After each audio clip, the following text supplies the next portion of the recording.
Good morning. Just take us through how the markets are reacting first. I mean, it's usually one doesn't see markets operating on Saturday. And also, I believe you would be meeting important guests and people and taking their feedback. Over to you, Shishir. Absolutely, Shubhendu. Two important aspects from Mumbai that we're going to see today is, of course, the market reaction. In the initial trade, we have seen the market has definitely bounced back, but it's quite too early to talk about the market because we have seen quite a lackluster performance of the markets in the last 4 months.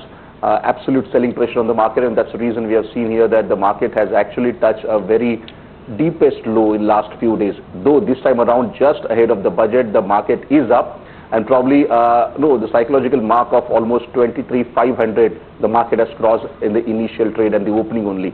Let's see, and hopefully the market will continue this trend even after the budget announcement. But what exactly industry thinks at this point in time, we have with us Sanjaya Mariwala, who is the president of the Indian Merchant Chambers. What exactly Indian industry is thinking about this budget? To talk more about it, sir, first of all, my first question to you. Any expectation or any major thing that industry has hope from this budget? I think the days of major changes are gone. In my opinion, I think that the major change will be what is going to be the key factor that influences the corrections that are required from the economic point of view for creating the expansion of the economy that we want to see. We want to grow our GDP, we want to become the third largest economy in the world in the next few years, and I think if we have to achieve that, we have to make sure that our pace is set faster. So we need to move a little faster than what we've been moving in some of the changes that we need to bring about. So hopefully the budget will signal that how are we going to start the change to make the new things happen, and what are the major factors that need to be dealt with. I think there are two major factors that need to be dealt with. One is putting more money in the hands of people to buy. Okay. Second is how do we continue to create greater production and more demand and more manufacturing and more GDP growth. Okay. These two things require some capital expenditure and a certain amount of perhaps rationalization of taxes. That's what the Prime Minister even yesterday signaled, that the expenditure is most important fact. The more disposable income at the hands of people, probably we may see a more consumption pattern will increase. Absolutely. I think what is happening today, if you see the inflationary pressures and the foreign exchange pressure on our country, the pressure is creating a little, in the middle incomes and the lower income groups, there is lesser spend on consumption. I think we need to stimulate that. We need to put more money in the hands of those who are today earning at the lower two slabs in the nation, and perhaps increasing the slabs itself is a good way to go, so that you remove one slab, thereby free up a few people with more disposable income. That's a major demand that probably most of the people actually expecting this time around. Industry is also quite skeptical about it. No, we feel that it's a good move. It would be the right thing to do because perhaps that you could actually move the slabs up is what I'm expecting the budget should achieve. Perhaps that's what she'll come up with, that you move the lowest slab up and you move the upper slab up as well, so that you increase you add maybe one more slab at the top end, right?